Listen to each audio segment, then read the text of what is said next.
Welcome to the Out of Home Insider Show, the loudest voice in out of home, where we're bringing you tips, tricks, and insider insights. My guest today has all three of the above. I've got none other than JPG, Jean-Paul Gedeon from JPG Media out there on the Big Island, Hawaii. Aloha, my friend. How are you?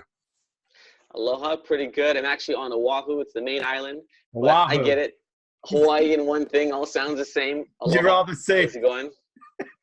I'm out here in Jersey, and I'm wondering. So we right before going live here, we were talking about a lot of stuff and some really important stuff. One of which was chia seeds. I'm going to come back to because I think that the other topic has a lot more value to people listening right now. We're talking about some of the top things, maybe the top 5 tips, top 5 tricks to working at home, because a lot of people are making that shift right now.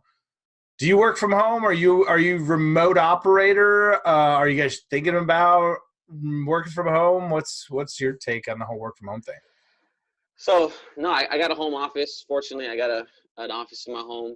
But no, we have a location. We're right in Waikiki. So I've got 11 staff. We've all got our workstations, the whole desk in the studio to film the podcast and all that in the back, and our big print shop.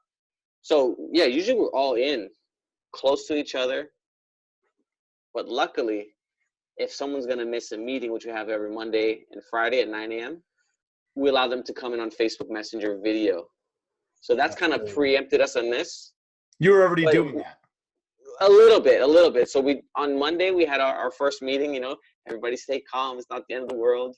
No one's losing their jobs. You guys are going to get paid on, the 20th is coming, you can get paid. But now, so we just had our first Zoom meeting today. But before that is Facebook Messenger, but not everybody on my team is on Facebook. We got young millennials. That's cool. Yeah, it's not young bloods, not on Facebook.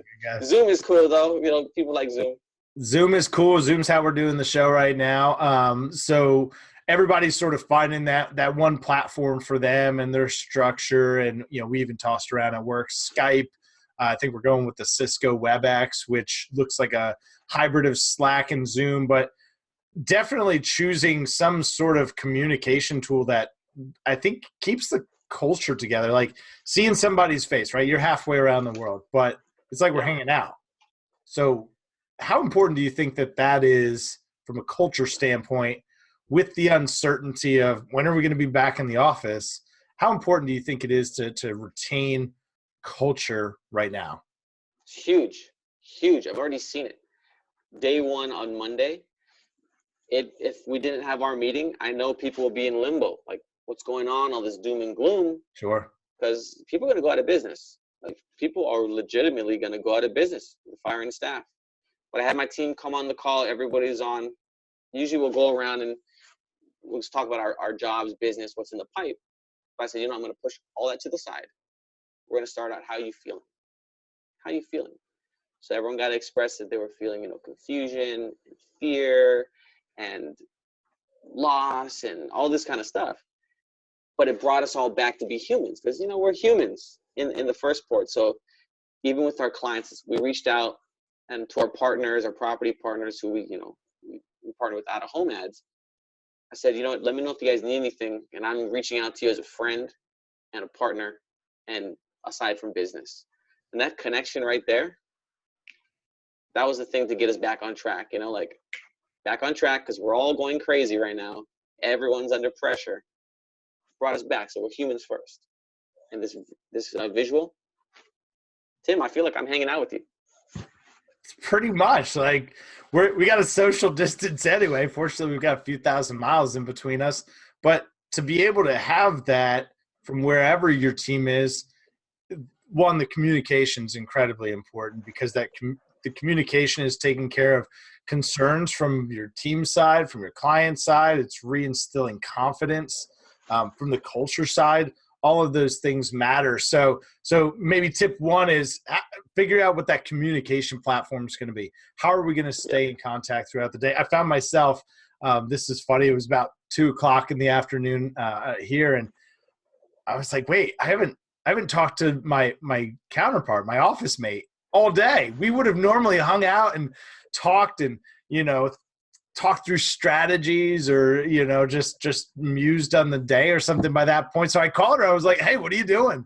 And she's hanging out with the husband and getting work done, got 4 kids hanging out. But like those little things that you just get used to.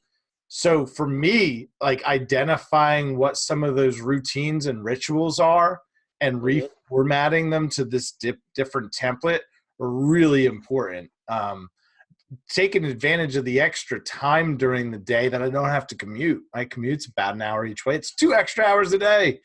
Took my dog for a walk. So how important do you feel that figuring out your routine for the new format, is it something that you guys have talked about?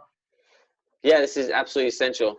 That's why we built a foundation with reaching back to have our culture, because we have a culture of, striving forward, owning it, and being entrepreneurial, all these sort of things. But the next part was the technology. So there's a few things we're using to stay up with our routine, because we don't want to get out of it. We've got the momentum. We've been on the rise, keeping that boulder rolling in the snowball. Slack has been a good one for us. We're just sharing, files and messages, very easy thing. Larger files, we're using Dropbox. Okay. We were using Facebook Messenger to be on video, but we need something a little more sophisticated than that. So Zoom, we jumped on that. There's a free version of Zoom, 40-minute conversation calls. You can do that. Which is good. It keeps things tight, right? We can't run keep over. it tight. Yeah, because that can happen. Like, sure. Tangent alert. We got a thing called tangent alert. If you're going off on a tangent, tangent alert. We're running something like Traction. It's an EOS, Entrepreneur Operating System. It's a book called Traction. You can check it out. It'll help you. But the last piece was phone. Traction, EOS, Entrepreneur Operating System. A lot of people in one of the clubs I'm in, Entrepreneurs Organization, they run their business like this. There's 6 components to running your business. You'll watch it. You can go on and see the free videos and download the book. It's pretty cheap. But I tell you, majority of the people running these businesses, minimum $1 million a year, and then the next level up is minimum 15 million a year in revenue. This is how people are running their businesses, and you can apply this to every business. So tangent alert, back on track, right? How are we staying connected and keeping that momentum? We're using Slack. We're using Dropbox. We're using Zoom, and then we're using our phone. I'm going to go into an opportunity after you. Okay, yeah, no, so pivot right there. Go to the opportunity.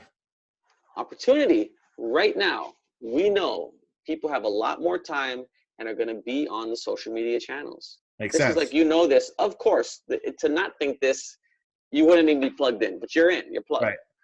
This is our time to speak. This is our time to have a voice. Anyone who goes dark right now is not taking advantage of the opportunity and could go dark forever. Forever. Let people know you're open. Let people know, hey, this is the thing. What we did, we reached out and said, hey, we took a screenshot of our, I think it was like 8 of us or 6 of us on the call. It looked like the Brady Bunch with all of our faces. And we said, hey, we're still in business. We're still handling all of our orders. Our clients, our partners, and our team are a very top priority, equally important. And we're working as fast as we can to fulfill everyone's orders. Because just because we're not in the office in the media business, the show must go on. The show must go on. Totally. Right. Because I've used the analogy with a few clients to this point that this is the proverbial drawing back of the arrow, right? We know at some point it's going to go back to normal. And when it does, we're not just going to crawl forward. It's going to absolutely launch. So to be cautious right now, to be conservative right now, it could make sense. I don't necessarily prescribe to the school of pull back. I think step on the throat right now if you can, but being prepared for those things and having a partner that is with you along the way through the good times and the bad. So we talked about tools to bring your team together to increase the just communication so that you can continue to operate. We talked about culture and how to use some of those tools to keep and facilitate that culture.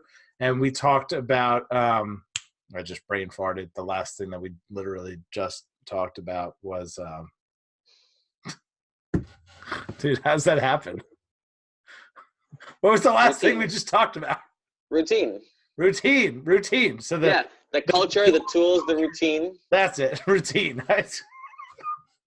Tim, I was giving you some slack, man. Captain's log, day 3. Brain is fatiguing fast. So yeah, everyone's listening to this going, hey, dummy, you just said those 3 things. All right, so that's 3 out of 5. Give me 2 more. What are 2 more things that we're not paying attention to? Well, maybe the opportunity. What we should be doing right now is taking advantage of all of the opportunity, creating content like this, having dialogue with our clients, continuing to press forward and be the leader. That was something that we talked about. How important right now to be, what does it mean to be a leader right now?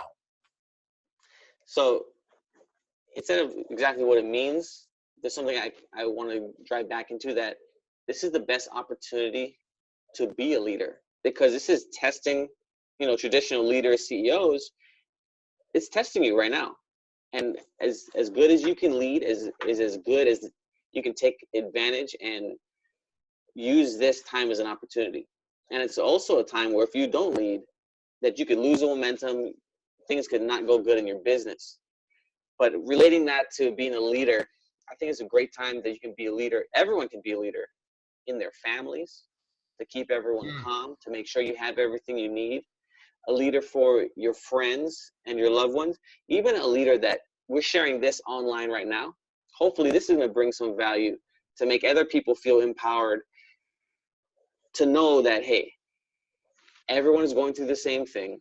We can freak out, or we can regroup, assess what's really going on. Do we have our food? Do we have our shelter? Is our income affected? Yes. Is our job at jeopardy? Possibly. But we're still alive. We're still humans. Now we need to make sure that we can chart this course together, because it's uncharted territory for what we have going on right now. So it's an opportunity for everyone to stand up. Everyone can be a leader. Tim is a leader. You led me into this call. I'm leading my family, and I got a daughter coming in a week. She's going to be born. This is my second daughter, so this is crazy. It's crazy, man. And that's just an amazing blessing. And I think that's a really good description of, what it means to be a leader, and how that's sort of the opportunity. I agree, man. I think that right now we're going to look back and we're going to say, damn, that was maybe the biggest opportunity that any of us have seen in our lifetime, because the entire playing field is leveled. Everyone is moving at the exact same speed, but there's these little advantages where you can use tools to bring your team together, to instill a culture, to communicate with your clients, to be a leader in this space, to continue to do these things is going to separate you from everybody else that pulls back. And that's a leader to me, for sure. Now let's transition to opportunity. Let's talk about the opportunity. This is a business show right here, right? Let's talk about some opportunity. So, as you said, the world is all moving at the same pace. Imagine this. We're all in the community. We're going to different venues. We're going to different networking events in person. We're in person, right? But where is everybody now? Everybody's online. People, they're online. They're connected. Now, if you took the opportunity, if I did, I took a little bit of the opportunity, not as much as others, to build your following. Before all this happened, we would have a larger audience to speak to, whether it's Instagram or Facebook. I personally love LinkedIn because it's, my tribe, business folks who have lives. We have a much larger platform now, where the organic reach has been much better. I posted a video of one of our podcasts. You get 1,400 views. That's a lot for me. Usually, if I'm on Facebook, I get 20 or maybe 200 or 500. Sure. And those are for grandma and grandpa and friends. But on LinkedIn, wow, these are really business people who are watching the business show that we do. So the opportunity right now, 2 things. I just want to relate a couple things for my business. So we sell advertising space in grocery stores, for instance. Right now, grocery stores are packed with people. Yeah. For good or for bad, they need to stock up. We have positions at the entries, exits, and the checkout counter. So we had healthcare companies who already had campaigns in the works. They said, can we get this up now, because it's like, what an opportunity for everyone there. It's super relevant. Reach out to us. So we've got a couple of the national guys who are on board at the checkout counters. So that's one thing. But how do we approach this opportunity without being spammy, without saying, I just want your money? Let's talk about that, because I think that there's a lot of salespeople right now that they're sort of in that snag. And I got to be honest, it took me a day or two to sort of feel out. And what's everybody's temperature like? What's the company line? What should be the message right now? The message should not be buy now, buy from me, because I have archived those conversations in my inbox. Click, click. People are coming out, oh, buy this. I'm like, I am not in the market for a digital screen right now. Can you stop asking me for that? Why don't you reach out and ask how I am? We're people first. This is our opportunity to build that relationship, to know that we are build some rapport. I'm not just selling you with that canned message that I just put your name on the top and maybe the company in the body somewhere, but the rest is like, Same thing I just sent like to the last 27 people. You sent it to everybody, and you spelled my name wrong, by the way. Right. You still have the last guy's name in there when you sent it. Exactly. I am not Christina. Well, at least not during the weekdays. You got to tune in. That's the bonus. That's the bonus content. If you want. Yeah. Well, opportunity to be a human. To make that real connection. People remember this. This is documented. This is documented. I'm so glad you said that, because that's something that I've tried to reiterate to people that just, have come in contact, having conversations with, are sort of up against that same thing. If you take nothing else away, people will remember how you responded right now. Yeah. The world will go back to normal. How do you want to be remembered? You want to be remembered as the person that kept pushing, try and jam something down someone's throat, or you weren't willing to be flexible and maybe move a campaign or cancel something. People are worried about making payroll. And I just read a book. It's an interesting read, and I think it applies a lot to business. It's called A Spy's Guide to Strategy. It's written by a CIA case officer, and the whole concept is working assets for intelligence. So getting human beings to give up information that could potentially compromise an enemy.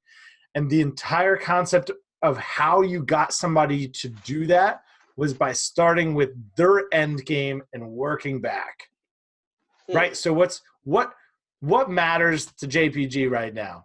Well, it's obviously taking care of his family first and foremost, making sure that it has a safe place to welcome his baby girl into the world, is taking care of his business. Those are the things that matter to you, I'm assuming, just based on our conversation, knowing you. But if we don't keep that in mind, it's going to be just me calling up and saying, hey, I've got a great thing on this right now, and how many do you want to buy? Not even understanding the last thing you want to worry about in this whole world is what I'm trying to talk about. Mm-hmm. As an entrepreneur, do you still see people coming at you that way? Do you think it's from a lack of just knowing what to do? Are you still seeing that? My inbox is full of it today. LinkedIn and the okay, I still got people reaching out because we go to a lot of trade shows. Sure. Sending me emails. Would you like to buy these trade show leads of people in the hospitality business? Like, I get a few of these a day, but it's coming hard now. I'm like, all events are canceled. These leads do me nothing right now. Plus, it's just like spam. Sure. I don't think there's not like an actual person behind that. It's just a random email. But there has been things, people reaching out. Would you want to you still want to buy this $50,000 outdoor digital screen? I'm like, thank you for engaging the conversation right now, but we're going to put that on hold. Still very interested, and I'm going to go through the conversation of the pricing, but don't push for the sale right now. Why don't we connect for a second? Maybe just reach back to me. Let me get on with life. So when people don't reply to me, because I send out some emails, it's cool. I get it. I'm not trying to sell the world, but I want to ask you something, or you can ask me. We're in an at-home game.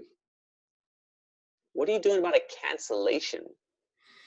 Because people are calling, if you got a restaurant. If you want me to go first, I can go first. No, so I was gonna say, is it a restaurant that's giving a cancellation? Yeah, potential opportunity for cancellation. So for me personally, I'm immediately assessing the situation, trying to understand what's the cause for the cancellation. Is it because of uncertainty in your business, or is it because of uncertainty in mine? Because I can tell you about my business, but I don't know enough about yours to make that decision for you. So let's have a conversation and try to understand. Mm-hmm. Was it based around an event that's not going to take place now? Could it make sense to potentially just push the campaign back? Do we maybe pivot? Do you have the infrastructure to sell gift cards online, and I can predictably say, hey, I can deliver this much traffic to your site to sell gift cards? Are there alternatives? And if there are that make sense, then let's explore them. And if there aren't, I'm not interested in hurting your business or hurting your employees. I would much rather know that you've got that money available to make payroll for the next 2 weeks, and that single mother who's working a shift at your restaurant and the one down the street, that she's going to be able to get paid so she can put food on her table. That matters to me, because after all this we talked about a little bit, people are going to remember. People are going to remember what you did in that moment. And that's how I would approach it. How about you? I just wrote down a good note. I like the whole gift card thing about, selling right now, giving the opportunity. So what we have, one of our clients, they're advertising a couple of their locations on some of our shuttle advertising, or mobile billboards. And it's been live since January. I talked to them yesterday, and I expressed that they seem very concerned. They say, I know we signed an agreement, we've got our multi-year agreement going on. And I'm reaching out to all of my vendors so I could see what they were leading up to. Because I listened to other people's podcasts the other day about how they're dealing with people want to cancel, media. I said, you know what? You don't even need to finish your sentence, but I do want to say something. I let her speak. I said, this is what we're going to do. If you're mandatory closed because the government here, the state of Hawaii, is, limiting restaurants and bars, and this is a fine dining establishment, and they haven't really set up what they're going to do for takeout and all this yet, because it's still busy. It's crazy. We have so much tourists still coming in on airplanes and cruise ships. So they're full. The restaurant is full, and they're popping. But I said at that time that you guys are going to slow down with the mandatory shutdown. We can revisit your agreement. We can still keep your media up because it's a vehicle wrap. We're not going to take it down and put it back up. We'll just leave it up. I got to talk to my partners. But for the time you're closed, we just won't bill you. And we're going to go and put that onto the back end of your agreement. So if it's a 2-year agreement and you're shut down for 3 months, we're going to add an extra 3 months on the back. Because you know what? We're not here to make these one-time, short-term, sticky-to-your-contract deals. It's a looking forward, We're very forward-thinking kind of guys. I think that's a great play because, right, that's what we would do with our mortgage, for example, in a hardship time. I'd say, hey, listen, I can't pay right now, but I still need my house. And you need it. Still need to do business, and they made an agreement. So, right, that's a win-win. Everybody gets what they wanted. They don't have to pay you right now.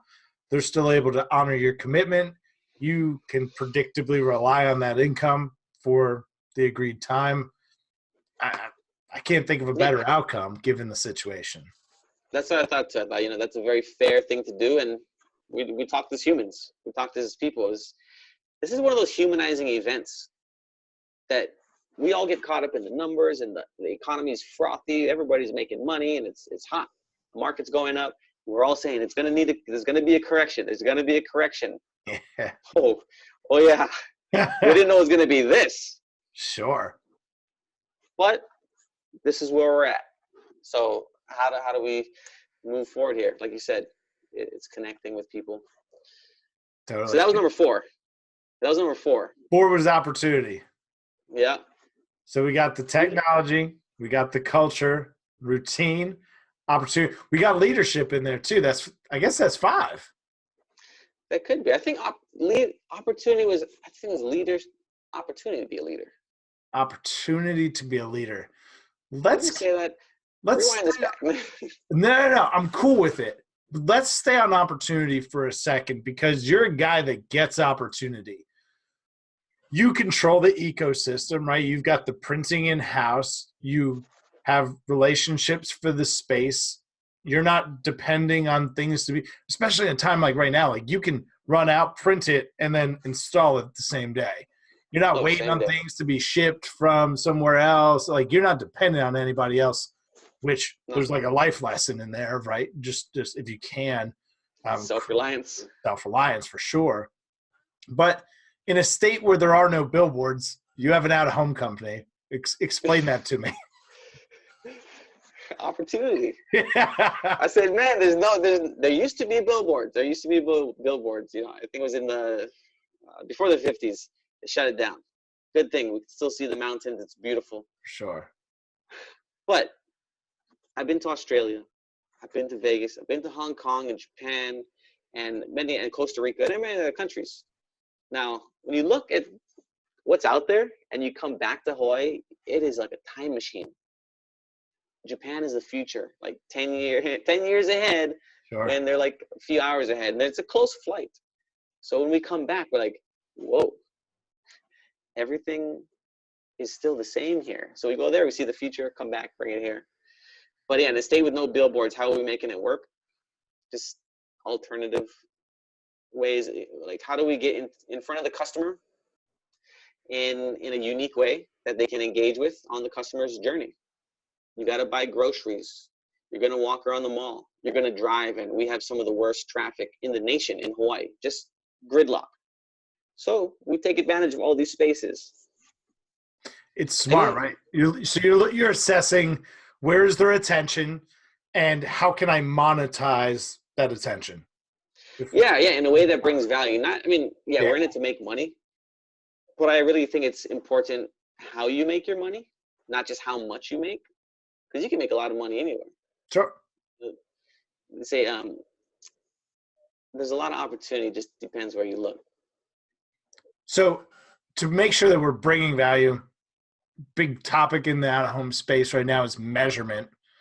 An opportunity to talk about measurement. I haven't talked about this concept that I'll share today, but how are you measuring for your clients? Is it impressions? Is it, total exposed people? Because I know that you're in a lot of retail locations. How do you go about having the measurement conversation? So with grocery stores, for instance, the reason we chose them is because people are going there like habitually.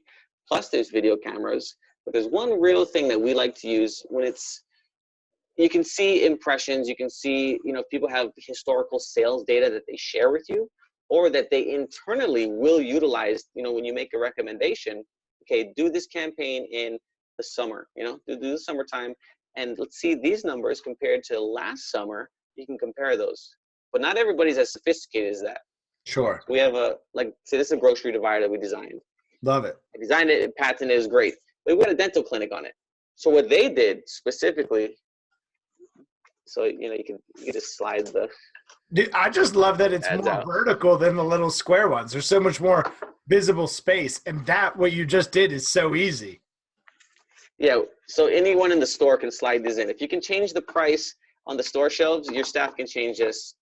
Oh man, we ship these out all day. So this is something we're going nationwide first in the U.S., and then we have patents in other countries as well: Japan, cool. Canada, Australia, European Union, UK. But when you're talking about opportunity, and then you're talking about measurement, we measure through sales transactions is a way to show like proof of posting as a pictures, but then proof of actually people seeing it. So we know that depending on the store you're at, off of receipt transactions, you're getting between 30 and 60,000 unique transactions per month. Just depends on the store, between 30 and 60.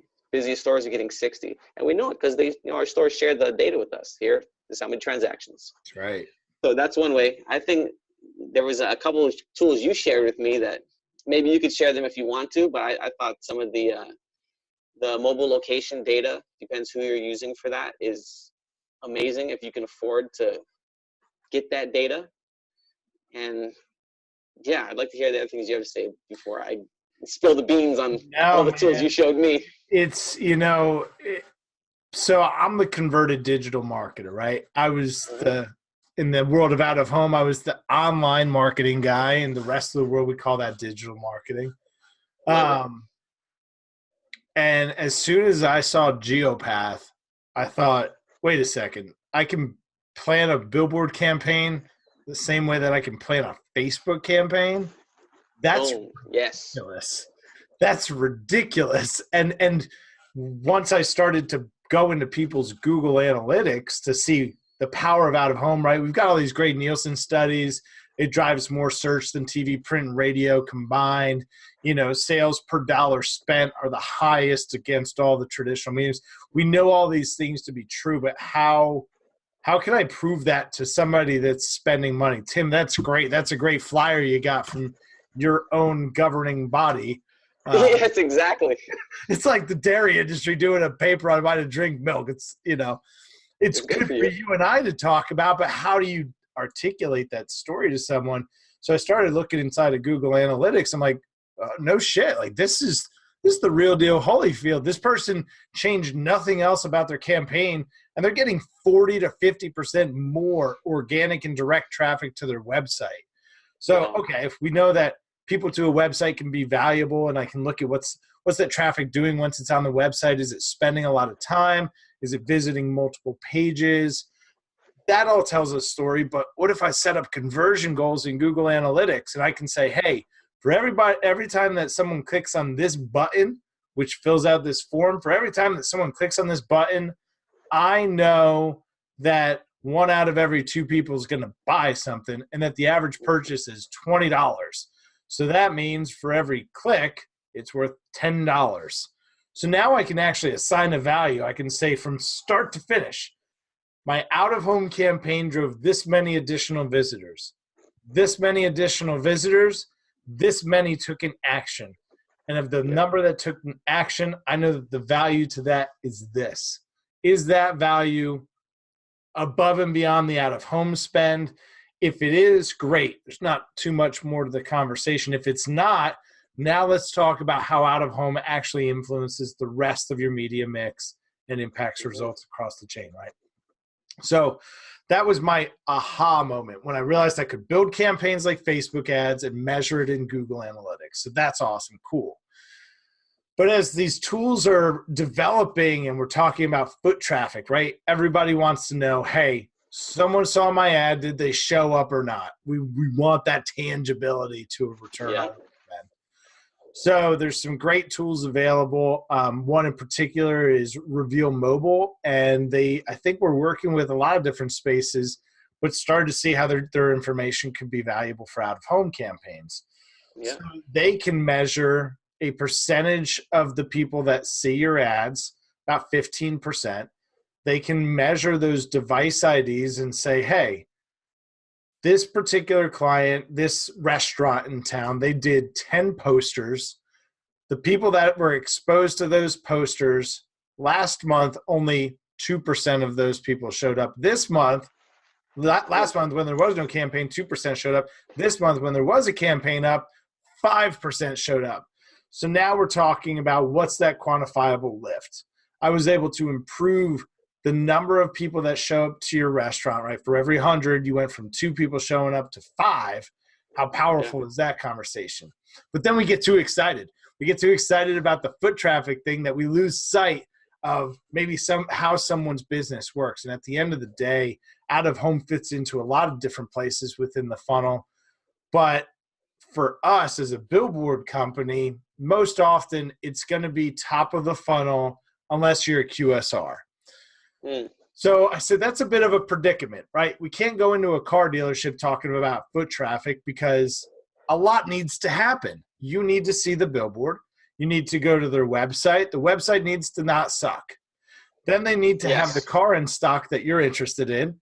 It needs to be at a competitive price. You may call or submit, a web form and say that you're interested in more information. Then someone on their end needs to not fuck it up. And then you need to be so compelled to show up. Why am I going to handcuff myself to foot traffic For a car dealership, that doesn't make a lick of sense because so many things need to go right before that person actually shows up and does business. And I'm already only tracking 15% because I want the highest quality of data. So that doesn't make sense. Well, now are we back at ground zero? What do we do? So it sort of came to me as an epiphany. I said, this is a scale. So I call it the commitment scale. Low commitment, medium commitment, high commitment. For a low commitment transaction, like going to get a burger on a Tuesday afternoon on the way home from your work, there's not a lot to it, right? Don't need to think about it too hard. Am I hungry? Yes or no? Yes, I am. Is it convenient? Is it affordable? If it is, I can track foot traffic, right? That there's no commitment to that. I'm just stopping to get a burger. Medium commitment could be maybe like a retail location, a makeup store, maybe going to the movies, where people are still going to go out. They need to see, touch, feel the product, but there's some more consideration to it, right? Is the movie playing at a time that I can get the family together? Do I have the extra income to go drop $150 at the movie theater this week for my family of 6? So these things require a little bit more commitment, but it's not the same as buying a house or a car, which is the high commitment end of the scale. The high commitment, there's all those things that need to take place. So for low commitment businesses, we're going to track foot traffic. For high traffic businesses, we're not going to track foot traffic. We're going to tell a story in Google Analytics. And for people in the middle, we're going to sort of maybe do a hybrid of both. That's the commitment scale. That's how I'm approaching attribution. I don't know. You think I'm nuts, or why did you make a deck about that yet? Did you make a deck with like multiple slides and share that on LinkedIn? I haven't, man. That was going to be my Go 2020 talk. Oh, well, if you're going to have a talk, you need to have slides. Yeah. So the chicken and the egg. Jump on Fiverr. Yeah. Well, that's what I got to do. Virtual. It's going to be a virtual lunch and learn. I'm thinking about doing Grubhub gift cards or DoorDash gift cards and do sessions with agencies to walk through that. Oh, really? Yeah. I figure I'd hate for it to go to waste. Are you doing it virtually? Yeah, why not? Right. I've been doing Zoom meetings for a long time, so it's a great opportunity for agencies, planners, outdoor companies, whoever could benefit from that information. But yeah, I don't know. I'm thinking about just. I think that was excellent. Thanks, man. That was excellent. Yeah, it was do you think it's a fair place to start from for the measurement conversation? Yeah, you got to ask what everyone's, what is their KPIs, right? How are they going to measure success? Sure. How are they going to measure it? Like you said, foot traffic may not be for everyone. Real estate agents, if they're advertising, or like a real estate firm who's coming swooping up, like a Keller Williams or Coldwell Banker or Redfin.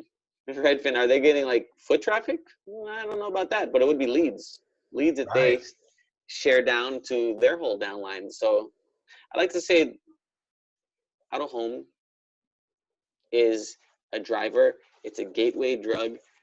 Some can be standalone, like directional, wayfinding signage. In a mall, like we sell a lot of that. It's over here if you want to get that ice cream, or over here if you want to get that burger. Super easy. It's great. But when that's it. But some of them is a driver to online. And like you said, your website can't suck. Because you could be sending all this traffic to the website, but if it doesn't show up good on mobile, you got to zoom in, you got to pinch, and like my finger's fat, so I hit the wrong button. I had a bad experience. The links were broken. Someone's using Flash. It doesn't show up. For sure. Yeah, so Flash used to be cool. It's only part of the conversation.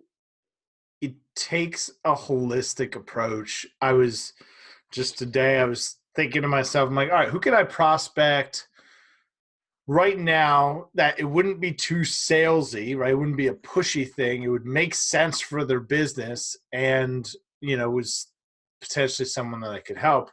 I thought, wait a second, golf courses are the best way to socially distance yourself and get the hell out of the house. I can't think of anything more socially distant than a 370-yard dogleg left. Like, it's me and one other person, and we're in the middle of nowhere. Golf courses make sense, right? So I was like, okay, let me look at golf courses within my footprint here in Eastern Pennsylvania. And there was about 30 of them. John Paul, I had to drop off 5 or 6 of them as prospects because they either didn't have websites. They were using like their Facebook page or like a page on a resort's website that was just like one page like, hey, we have golf available. It was crazy. It was just crazy. 2020, people just not having websites, but there's advertisers out there willing to take their money and not look at things like that. How do you approach things like that? Do you offer that type of feedback to your clients in like a consultative way? You're an entrepreneur. You get how these things work. What's your take? If I'm going to sell something that is not going to bring someone value, I'm not in it for the short sale. I'm not in it for the short sale. I want to do it. I tell people. Oh, can you hear me? Yeah, it got a little soft. Were you on headphones? Yeah, I was. And then my wife called on Messenger and bumped me off my headphones. The audio is super good on the headphones. Hello? Can you hear me now? Yeah, that's great. All right. I'm coming back. I'm back. He's back. Okay, so we're going to edit that part out or we're going to keep it because It's real, man. Conversation. So yeah, if someone's going to want to advertise, and we do this in design too, because we have a whole design component to our company. Let's just say you're making a business card. Okay, this is a business card, could translate to a billboard. Sure. If you're having a business card and you saw a Nike logo, like I just want to put my logo on the card, and people are going to know what it is. Say, well, okay, your card is a leaf, and you're a real estate company. I don't think people are going to get what your leaf is because you didn't spend hundreds of millions of dollars to let me know that leaf means you. So I need you to have 3 things. You need to have who you are, what you do, and how to get a hold of you. Those are the basic fundamentals of a conversation, of a reputation, of a calling card. I'm getting to know you. Now, once they have that, if they say, hey, I want to go ahead and promote, I had someone do this, and I said I didn't want to do it, and it didn't work for them. It was a flooring company, and they wanted to, promote. It was one of those flooring franchise companies where they'll come to your house with a van, and it's like a virtual showroom. They said, hey, we want to put it up here. I'm going to try it for 3 months. I looked at the design they wanted. There was just way too much going on. A lot of words, a lot of different flooring samples. There was a van. There was the guy standing by his van. I'm like, I told you, this is not going to work. He said, oh, but don't worry. My franchise Zor, they designed it for me, and I want to use it. It looks good. People recognize me. I said, okay, you're going to be in front of Starbucks. We're going to do you a good one in front of Starbucks, big spot. And they're going to put you in another spot in front of a hardware store where people are potentially renovating their house. But your ad says nothing about what you actually do. It's just showing samples and options. And for everything that they know, it could be an ad for buy it inside. Buy it in that hardware store you're in front of. Right. So let's just say they did 3 months. It didn't work. They didn't re-sign. I wanted to say I told you so, but I'm not that kind of guy to like pour salt on the wound. But when someone comes to us, sometimes they listen. Sometimes they listen. And I say to a plumber who came, said, you know what? I have a picture of your team. Because you guys are family-run companies, 15 people. Have your van, have your team. But most importantly, have a list of your services. Clogged drains. I said, what is your highest ticket item? And what do people buy? Bathroom renovations. They're not just cleaning toilets. They're doing bathroom renovations for like 30 grand. I was like, that's much better than a $40 or $50 clog. Yeah. So we got them to do that. The first thing their ad actually said, they ran one ad with us, and it was more of a branding. It didn't really let even me know what they did. It said, going above the call, or going beyond the call. And then their logo said the plumbing, and the plumbing word was real small. I was like, all it looks like, it says going beyond the call, and they have like a newspaper voted best of 2019. I said, this looks like a newspaper billboard voting, for this company. Anyway, they ended up changing it, and they like it much better. It's clear and concise. Plumbing company, who we are, what we do. Here's our list, how to get a hold of us. And then it has the team there because it's a family-run company. Real clean. It's working. and Imagine. something they share on social media, and it translates because that billboard or sign looks good to be on the wall, on a screen, on your phone, and in your head. And then and now we can predictably, right? When you said the Nike logo, I'm curious what everyone else thought. So if you thought something when John Paul said the Nike logo on a card, I thought of white swoosh, orange background. I thought of the box, dude. Boom, You said it, and that's what I thought of. But to your point, it's millions of dollars being spent. So for a local advertiser, being consistent in format, in message, in font, in colors, those things. Are you going to be Nike? No, probably not. But if you got 4 or 5 service trucks running around, you got some great outdoor up in high volume locations with a high residency exposure. If you're doing it right, you're gonna be the Nike of plumbing. People are gonna see your trucks. They're gonna see your logo and be like, man, I see them everywhere. They are everywhere. It's not that you're everywhere. You don't have the money to be everywhere. You're just consistent. Everything talks to each other. It does. Sometimes these might be the first introduction to your company for the public to actually see. Sure. You got to think of it that way. They may not know you at all. This will be the first introduction. And like you said with the branding, then they're going to start seeing you everywhere because, you're thinking about a blue Tesla because I want to buy it. Yeah. You see that blue Tesla everywhere. It'll stick in your mind. It's going to become familiar. Now they look at they're like a subject matter expert. I'm going to think of them. When I need to renovate my bathroom, I'm going to give them a call and price it out. So this is where I start to nerd out a little bit because the brain is so interesting to me. So what you just said about the blue Tesla, right? Why do we see it? Why do you see it everywhere? So there's a piece of our brain called the reticular activating system. It was designed, as a primal function for identifying who's a threat and who isn't, right? If I'm just traveling through the wilderness and I see somebody, is that person going to be a friend and help me to survive and thrive?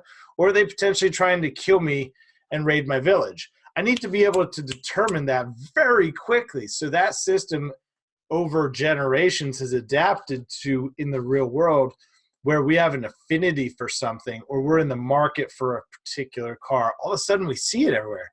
Man, everybody's got that blue Tesla. It's the same thing that was keeping us alive a few thousand years ago from warring tribes that now as advertisers we can take advantage of. Now being on target, right? Targeting so important, and we've never had access, with these things, device ID data, I can not only tell who you are to a degree, right? No personally identifiable information, unless you're Google, just giving stuff away. Yes. Yeah. Too soon. So, right. So, but I know a lot about you. So I can say, hey, 80% of people that pass this particular billboard fit this profile. Now, when I put relevant content up there, 80% of the people driving past it, their reticular activating system is saying, hey, that feels familiar. That's something that I could potentially benefit from. Now, I'm going to choose that company because why that cluttered creative wasn't effective, because if it's on target, if it's a message that's relevant, and if it's easily digestible, I don't need to expend physical calories, right? The brain's the biggest muscle in our body. When advertising is confusing or cluttered, and I don't know where to look or what to read, it's going to consume too many calories for me. So what's the brain do? Tune it out. I'm on to something else. I stop paying attention because I need to preserve those calories because my brain needs to work when I get to work because I know my boss is expecting this from me and I've got 3 client calls. I can't worry about your ad, dude, because it's too damn confusing. So there's some brain stuff for you. Well, you lost me there. Oh, I said there's some brain stuff. I'm just joking. I was making a joke. Oh, man. I was like, oh, I muted myself. Tim, it was too many calories, man. You're just loading it all on, That's it. I feel like I need a couch after that. Like, yes, tell me about here. This is what happened in my childhood, Tim. I saw a blue ball, and that's why I want that blue Tesla. Well, yeah. So, yeah, sorry to go down the rabbit hole in the blue Tesla, but it's neat. It's that's how some of that stuff works. And it's something to take advantage of as advertisers. You said something interesting. I want to tie it in. You said something about being relevant. Mm, You know, on those boards, it's something relevant that they can resonate with. sure. It's gonna lead us right back to our conversation and opportunity. You know, those people who are emailing me about getting, you know, a hospitality list or trying to sell stuff right now and not being empathetic to the situation. Sure. We're gonna remember those people. And if that wasn't something that, you know, we feel we want, it's out the door. We're not gonna, you know, pay it no mind in the future. But being in a relevant conversation, these platforms of Facebook, Instagram, the LinkedIn, these are all, think of them as venues. Think of LinkedIn as a professional business setting, possibly a seminar that has different breakout sessions. It has a trade show component to it. It has educational sessions to it. It also has the water cooler and a bar. And that's all going on that LinkedIn ecosystem, as you've seen. That's kind of Sure. how we met. We met at one of the breakout sessions at the bar, pretty much. That's right. You know? So if we can be relevant within this time and opportunity, people are going to want to listen to something that takes their mind off everything that's going on, because these are where we're going to go. We're not going to that trade show. We're not going to that bar, but we can go online and we can go to that section of LinkedIn or Instagram or be with the family on Facebook. So relevance and what resonates. You brought it right there. I want to just touch on that. Man, I think that's killer. And that's, you know, when I started doing this a couple months ago, it was really just to help me learn out of home at an accelerated rate. It's been fun because it's turned into a platform to give people a voice and to have great conversations like this and give access to everyone at scale, you know, with perspective, right? Perspective from different people at different angles. So while that's been, you know, just a lot of fun, it also sort of selfishly, and I don't know what it ultimately translates to, way ahead of the curve, right? So creating all that stuff to point now where it's not seeming like a pivot. Grateful that I started, you know, so soon doing that. And you've got a great show too, where you're talking to entrepreneurs. Talk to me a little bit about that. Is that part of JPG? Is it part of the brand overall? Like, you're doing some pretty cool stuff, man. You got great guests on, having awesome conversations. What's the show about? All right, here's the real deal. So the name of our company is JPEG. Yeah. So get it right, Tim. It's Sorry, JPEG. man. It's also you're JPG. It's JPEG. I'm just gonna call it all JPG. It's all good. That's my initials too, by the way. Jean-Paul Gedeon. JPG. Yeah, that's why we call it JPG. Because, like, if we were hanging out, I would just call you JPG. Because I think of, like, GSP, right? MMA. I just want to call you JPG. Yeah. I get it. So, yeah, to bring it back, why do we have the show? Why am I doing that? And who are these guests? Like, how am I getting all these people online and different entrepreneurs to come on the show?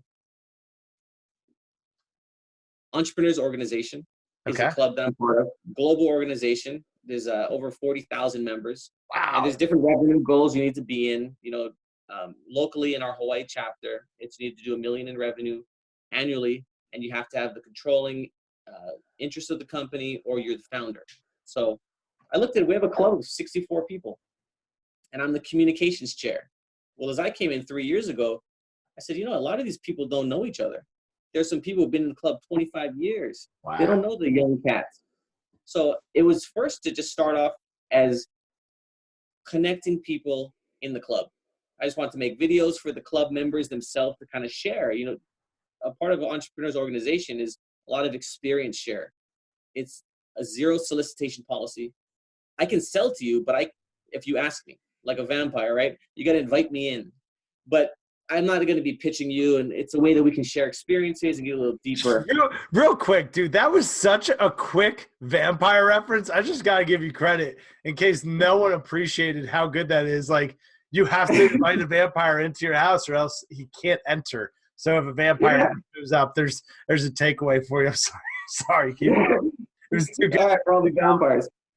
Yeah, so I started the show. I brought in a couple. First, I had our first show with one of my friends, Juno Chung. Koa Pancake House has got a pancake venue. He's got like 8 locations, I think. Wow. So he rolled up, and when that camera flicked on, I was like, "Oh, I remember we used to make videos in high school. Whoa, this is gonna live forever. This is an opportunity. I've got this pool of 64 entrepreneurs in my relevant Hawaii market. Come They're on. all business leaders, much bigger than my company. And I get to sit with them and ask them anything I want, starting it up. So I hired a full-time content creator, Alex Lang. He makes all of our videos for our installs and graphics and films our podcast. We call it a podcast, this show, video. He'll break it into the audio and all that. I saw it as an opportunity, kind of how, like, being an opportunity to be speaking on your show. It expands the platform. It also frames myself as a subject matter expert, so I could speak on things. You're guilty by association. You're going to hang out with good people, you're going to be seen as a good person. You hang out with bad people, you're seen as a bad person. I personally want to share the business. I'm super interested in business. Like, I love it. Entrepreneurship, selling, marketing, advertising, everything that you like to do. That's why we connect so well together. Sure. That's the reason for the show, is really to expand the network and not to be selfish for me, because that comes along with it. That's a byproduct of the show. I'm going to get that. But featuring all these other entrepreneurs who I think are badass, but no one's really told their story. I was like, dang, this is an opportunity right here. I got a gold mine of information and real experience from people who have done it and are doing it. Right. So I just bring them on the show. I let them talk. I ask them questions. I definitely don't frame it about me. It's all about them. Even in the title of the YouTube videos, I make it so they can share it. Now that lives on for them. This is something that lives on forever. And as a byproduct, I get a little bit of recognition too. That's why I started the show. It's a business development tool, but it started just as telling stories of my fellow club members. But now it's a business development. I got some actual business from the show. It's a beautiful thing. It's a Zig Ziglar thing, right? If you want to get everything that you want in life, just help enough people get what they want. It's that. It's giving people a platform, giving them a voice. I mean, that's paid the biggest dividends. Is exactly that. We'll do this, and it will go to live on YouTube and Stitcher and Spotify and iTunes, and people from all around the world are gonna find it. I was looking at my analytics, if you will. I was just sort of curious how it broke out, but 78% of the listenership on the podcast variation, iTunes, Stitcher, Spotify, 78% domestic here in the United States, 22% abroad. It's been downloaded in 11 countries. Pretty cool. It's cool to think about who's that person. You know, I look at the Philippines. I'm like, who's that person in the Philippines that's listening to me talk about stuff that I love to talk about? That's so cool. That's so cool. 78% in the US for the podcast version. You go to YouTube, only 23%, 23% is coming from the United States. So initially I was like, I'll just throw it all on YouTube. It'll be fine. I'm so glad that I put out the podcast version as well, because it's both are reaching two completely different audiences, different parts of the world, different conversations, different feedback. Yeah, man, it's been pretty cool to be able to create stuff from great conversations that, you know, the first time we talked, I wish that we had the opportunity to just press record. That's what a lot of this is. These are great conversations that people want to be the fly on the wall. Well, let's just talk about stuff and we'll press the record button. Hey, you know what we should do on our next shows, and you could do this? Start with a one-word open. This is how we usually start our meetings. One word open. How are you feeling? What's on your mind? Something to guide us in. And then let's do a one-word close. So as it's almost 6 minutes till 3 o'clock Hawaii time. Yeah. I got another Zoom call coming up with my team. Man. You have any thing you want to say before we do a one-word close? No, man. Are you going to give the word? We can both give one-word close. Oh, okay. Okay. Yeah, it's like everyone gets their chance. So do I just say one word and then you say a thought on that word? Or do you say one word? How's it work? Oh, I'll just give my one word. Like, I'll say one word. So mine right now Yeah. would be family. Because it's kind of how I'm feeling right now. What am I feeling about? Like, how are you That's feeling? good. Gratitude. But I say family because my wife walked in. I'm in Family. that zone. Man. Yeah, you know, and not because it's a cop out. In fact, I'm going to give you the reason why. I'm also going to use family because I have a little bit of a non-traditional, maybe more so the modern family. I don't think she's listening to this, but a huge shout out to my son's wife. We got divorced about 6 years ago. She lives like a mile from my house, and it's awesome. And it's not the traditional type of family format, but we're making it work. Our son's thriving. It's a challenging time, but you know, kids need to see us unite despite the circumstance. So I'm taking family too, man. You guys got, so there we go, man. I like that. We got a family. Awesome. Tim, thank you Thank you. for this. I feel like you've inspired a lot of people. You definitely inspired me It means the to world, man. continue sharing. So I love Out of Home too. Where do I get one of those hats? Man, the hat, I gotta get them on here as like a sponsor or something. Tasty Ad. Tasty Ad is the home of the hat. Some people think I got it custom made. I thought so. Yeah, Tasty Ad, you can pick you one up, and we'll definitely do this again. So on behalf of Jean-Paul, on behalf of the Out of Home Insider Show, we thank everybody. If you know someone that this could be helpful, please share it. Jean-Paul, where do people find you? So you can find us online on my LinkedIn page. If you type in my experience with no E, just the X, so in my experience.com, it'll take you to our Instagram page, which leads to the YouTube, which leads to the LinkedIn, which leads to your salvation. Amen, brother. Amen. We'll make sure that everybody. It's been a lot of fun, dude. We'll do it again sometime real soon, all right? Aloha. Stay Aloha, safe, man. brother. We'll see you. You too. Later.